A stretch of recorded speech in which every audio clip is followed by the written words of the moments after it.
بسم اللہ الرحمن الرحیم۔ السلام علیکم ناظرین۔ بنی اسرائیل کا ایک قصاب اپنے پڑوسی کی کنیز پر عاشق ہو گیا۔ اتفاق سے ایک دن کنیز کو اس کے مالک نے دوسرے گاؤں کسی کام سے بھیجا۔ قصاب کو موقع مل گیا اور وہ بھی اس کنیز کے پیچھے ہو لیا۔ جب وہ جنگل سے گزری تو اچانک قصاب نے سامنے آ کر اسے پکڑ لیا اور اسے گناہ پر آمادہ کرنے لگا۔ جب اس کنیز نے دیکھا کہ اس قصاب کی نیت خراب ہے تو اس نے کہا، اے نوجوان، تو اس گناہ میں نہ پڑ۔ حقیقت یہ ہے کہ جتنا تو مجھ سے محبت کرتا ہے اس سے کہیں زیادہ میں تیری محبت میں گرفتار ہوں، لیکن مجھے اپنے مالک حقیقی عز و جل کا خوف اس گناہ کے ارتکاب سے روک رہا ہے۔ اس نیک سیرت اور خوف خدا عز و جل رکھنے والی کنیز کی زبان سے نکلے ہوئے یہ الفاظ تاثیر کا تیر بن کر اس قصاب کے دل میں پیوست ہو گئے، اور اس نے کہا، جب تو اللہ عز و جل سے اس قدر ڈر رہی ہے تو میں اپنے پاک پروردگار عز و جل سے کیوں نہ ڈروں؟ میں بھی تو اسی مالک عز و جل کا بندہ ہوں۔ جا، تو بے خوف ہو کر چلی جا۔ اتنا کہنے کے بعد اس قصاب نے اپنے گناہوں سے سچی توبہ کی اور واپس پلٹ گیا۔ راستے میں اسے شدید پیاس محسوس ہوئی، لیکن اس ویران جنگل میں کہیں پانی کا دور دور تک کوئی نام و نشان نہ تھا۔ قریب تھا کہ گرمی اور پیاس کی شدت سے اس کا دم نکل جائے۔ اتنے میں اسے اس زمانے کے نبی کا ایک قاصد ملا۔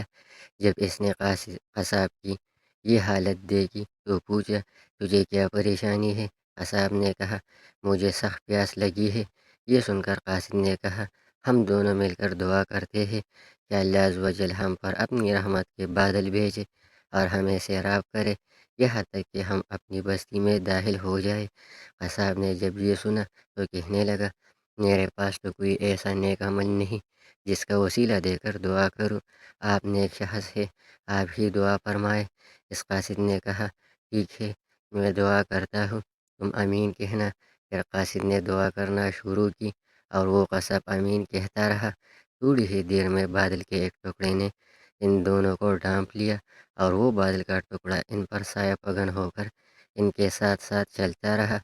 جب وہ دونوں بستی میں پہنچے تو قصاب اپنے گھر کی جانب روانہ ہوا اور وہ قاصد اپنی منزل کی طرف جانے لگا۔ بادل بھی قصاب کے ساتھ ساتھ رہا۔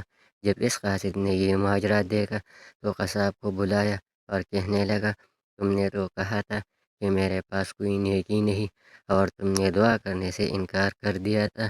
پھر میں نے دعا کی اور تم امین کہتے رہے، لیکن اب حال یہ ہے کہ بادل تمہارے ساتھ ہو لیا ہے اور تمہارے سر پر سایہ پگن ہے۔ سچ سچ بتاؤ، تم نے ایسی کون سی عظیم نیکی کی ہے جس کی وجہ سے تم پر یہ خاص کرم ہوا؟ یہ سن کر قصاب نے اپنا سارا واقعہ سنایا۔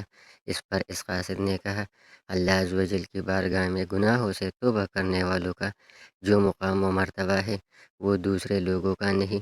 بے شک گناہ سرزد ہونا انسان ہونے کی دلیل ہے، مگر ان پر توبہ کر لینا مومن ہونے کی نشانی ہے۔